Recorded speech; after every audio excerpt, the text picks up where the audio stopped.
Qu'est-ce qu'une dissertation philosophique? Quels sont les attendus méthodologiques? Déjà pour commencer, il faut que ça ressemble à une dissertation, c'est-à-dire qu'il y a une introduction, un développement, une conclusion. Ensuite, l'essentiel, ce sera vraiment le fait de problématiser le sujet, c'est-à-dire d'essayer de lui donner du sens, d'essayer de lui donner du relief.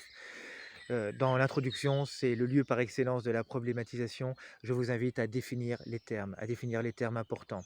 Vous ne connaissez pas la définition, c'est pas grave. Essayez, tentez, regardez quelques exemples, essayez de voir ce que ces exemples ont de commun. On appelle ça la méthode inductive. Si vous arrivez à trouver un élément commun, c'est peut-être on va dire le concept important pour définir le terme en question. Ensuite, essayez de mettre les termes importants du sujet donc, que vous aurez définis en lien les uns avec les autres. C'est-à-dire que la philosophie, c'est l'intelligence des liens et je crois que vous commencerez à problématiser si vous mettez en lien les définitions que vous présentez.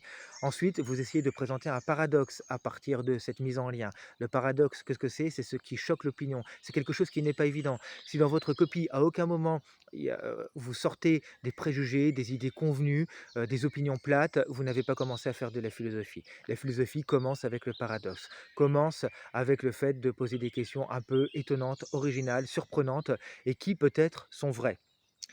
Ensuite, vous présentez au moins 2 parties, pas plus de 3. C'est voilà, c'est la règle, c'est la convention, mais vous présentez au moins 2 parties. Pourquoi? Parce qu'il est important que vous changiez de point de vue au cours de votre devoir. Il ne faut pas que le devoir soit monothétique, que vous présentiez toujours la même thèse. Donc vous changez de point de vue et pour ça, vous argumentez.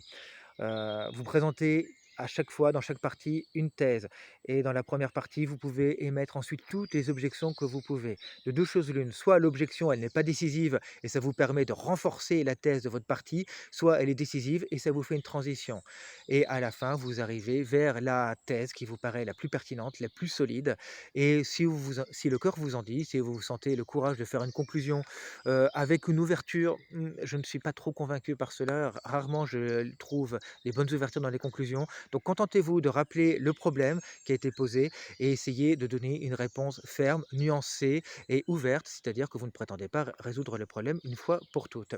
Enfin, une dernière chose, problématiser, ce n'est pas répéter le sujet. Le sujet en tant que tel, c'est juste une suite de mots. Le problème, c'est ce que vous faites de ce sujet-là. Et je vous donne un dernier indice pour problématiser.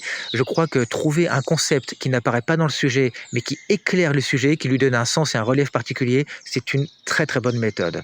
Voilà, bon courage pour vos dissertations.